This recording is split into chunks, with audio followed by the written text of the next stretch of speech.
A Brief History of the Empire, Part 2, by Stronach Carthage III, Imperial Historian. Volume 1 of this series described in brief the lives of the first 8 emperors of the Septim dynasty, beginning with the glorious Tiber Septim and ending with his great-great-great-great-grandniece Kintyra II.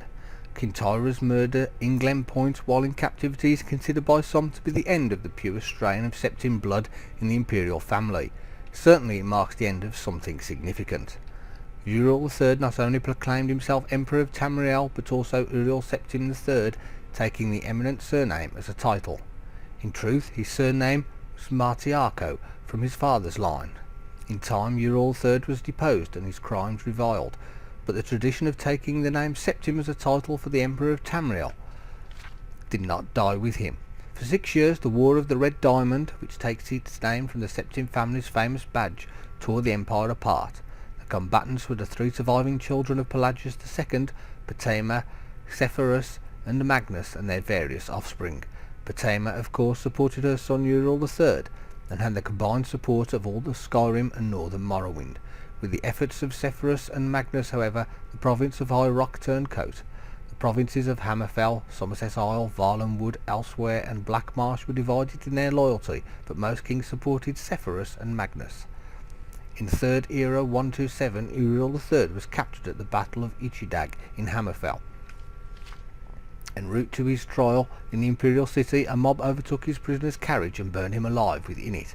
His captors and uncle continued on to the imperial city, and by common acclaim was proclaimed Sepphoris I, Emperor of Tamriel. Sepphoris' reign was marked by nothing but war.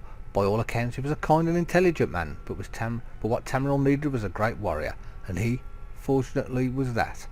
It took an additional 10 years of constant warfare for him to defeat his sister Potema, the so-called Wolf Queen of Solitude, who died in the siege of her city-state in the year 137.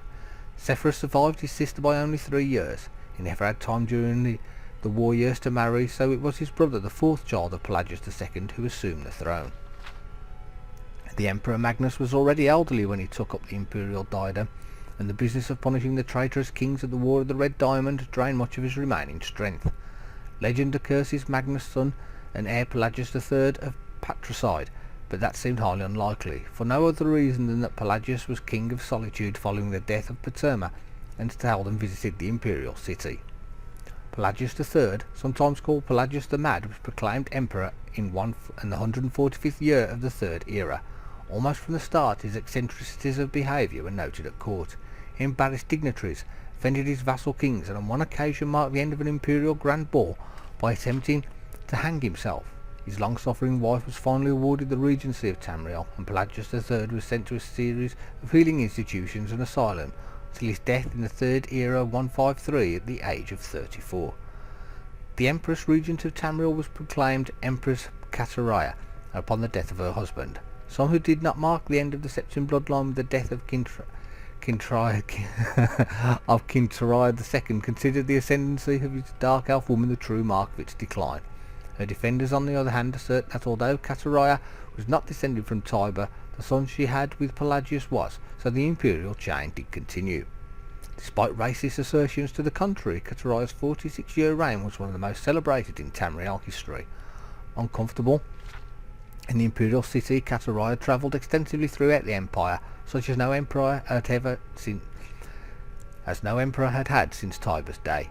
She repaired much of the damage that previous emperors' broken alliances and bungled diplomacy created. The people of Tamriel came to love their empress far more than the nobility did. Kataraya's death in a minor skirmish in Blackmarsh is a favourite subject of conspiracy-minded historians. The sage Mantillius discovered, for instance, of a disenfranchised branch of the Septim family, and their involvement with the skirmish was a revelation indeed. When Cassander assumed the throne upon the death of his mother, he was already middle-aged. Only half-elven, he aged like a Breton. In fact, he had left the rule of Wayrest to his half-brother, Uriel, due to poor health. Nevertheless, as the only true blood relation of Pelagius and thus Tiber, he was pressed into accepting the throne. To no one's surprise, the Emperor Cassandra's reign did not last long. In 2 years he joined his predecessors in eternal slumber. Uriel Lariat, Cassandra's half-brother and the child of Kataraya I and her imperial consort, Galavia Lariat, after the death of Pelagius III, left the kingdom of Wairest to reign as Urul IV. Legally, Urul IV was a Septim. Cassander had adopted him into the royal family when he had become king of Wairest. Nevertheless, to the council and the people of Tamriel, he was a bastard child of Catariah. Uriel did not possess the dynamism of his mother, and his long 43-year reign was a hotbed of sedition. Uriel IV's story is told in the third volume of this series.